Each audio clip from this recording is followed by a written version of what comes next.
皆さん、チャンネルへようこそ。今日は、日本屈指のパワフルなガールズロックメタルバンドメイドをチェックします。皆さんからたくさんおすすめされているので、ついに彼らのパフォーマンスをお届けできることにワクワクしています。さあ彼女たちの実力を見ていきましょう。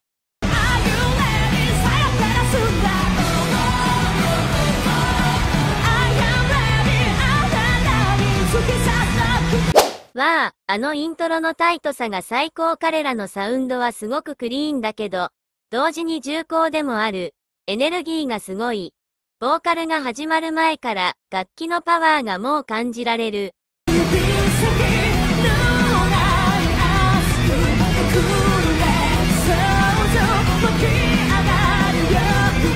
彼女の声は滑らかでありながら、必要な時には荒々しさも持ち合わせていて、ハードロックの雰囲気にぴったりです。あのギターリフを聴いてみてください。最高です。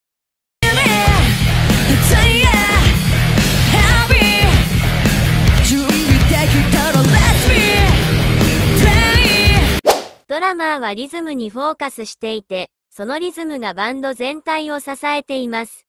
彼らのテクニカルな演奏が素晴らしいのに、それを軽々とこなしているように見えるのが素晴らしいです。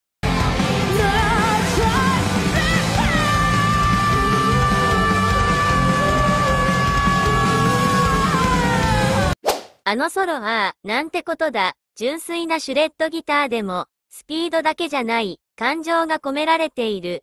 メンバー一人一人が音楽にそれぞれの個性をつぎ込んでいるのが本当によくわかる。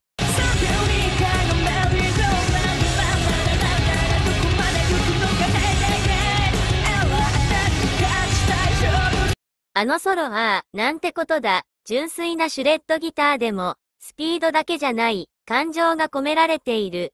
メンバー一人一人が音楽にそれぞれの個性をつぎ込んでいるのが本当によくわかる。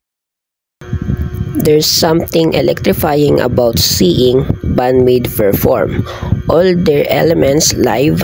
By all, I mean the full spectrum, the heavy rock, the softer moments, the visual, theatrical aspects, made outfit, serving, call and response, and the energy exchange with the audience when they fool all that well, it becomes more than just a concert. It feels like a ritual, a shared experience, a fusion of identity, performance, and music. What stand out? Number 1, contrast between appearance and sound. From the outset, bandmates plays with contrast. Their maid outfits evoke typically made cuteness, service, domesticity, but their music is pure, heavy technical, that just positions, heightens everything. When Psyche's powerful vocal tears in the guitar shred, the drums found it surprises, and then you grow to expect that shock. It's part of their identity. Observers often moments that the visual package is deceptive. In the good way, it's lure you in, then the intensity punches you. Number 2, technical skills and tightness. Watching them live, you notice how precise they are.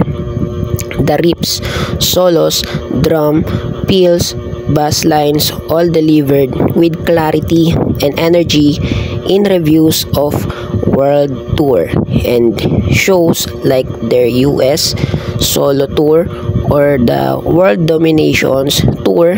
Critics and fans alike praise not just the setlist but how well the band executes it without let off them on past complex songs, stagecraft, and fan interactions. Bandmate doesn't just stand there and play. Their performances are structured. Elements like homogeneity, time where Kobato leads the crowd in call and response. Momo Kyun chant that way. They introduce themselves, cute interludes between heavy songs and moments of visual spectacles, light stage effects, transitions all help shape the emotional art of show. These moments provide breathing space between explosive tracks, buildings anticipations, audience energy and participations. One of the most memorable parts of an all performance is how the crowd responds. Fans often know the lyrics, sings along, cheers, chant the band's names, go through the dynamics, quiet to explosive. With the band draws them in. In overseas show reviews mentions how the audiences singing, even in non-Japanese parts, get loud, how fans react to solos, how the energy in rooms builds. That collective energy amplifies the band output. Balance between heavy and softer moments. Though Bandmate is known for its hard rock, one strong sign of maturity is in how they manage dynamics after a torrent or past loud songs. They might shift to a piano or mid-tempo songs, give the audience a moment, or let a certain instrument shine, make the contrast matter. This moment deepen the impact of what comes after, progress and growth.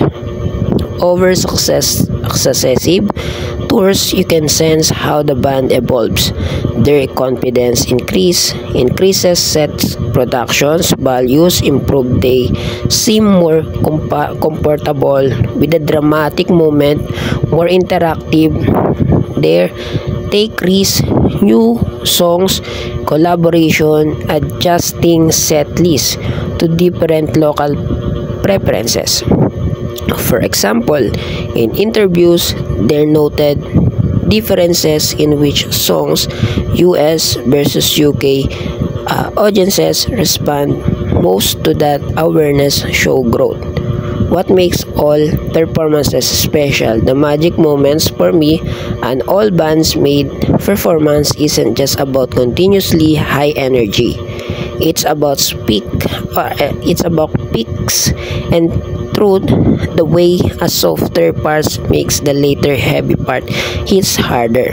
The visuals, costumes, lights complement the sounds rather than distract from it. The band's members visibly enjoy themselves, that sense that they aren't just performing but serving something they themselves believe in, and most importantly, the shared moment with fans when the crowd and bands are feeding off each other.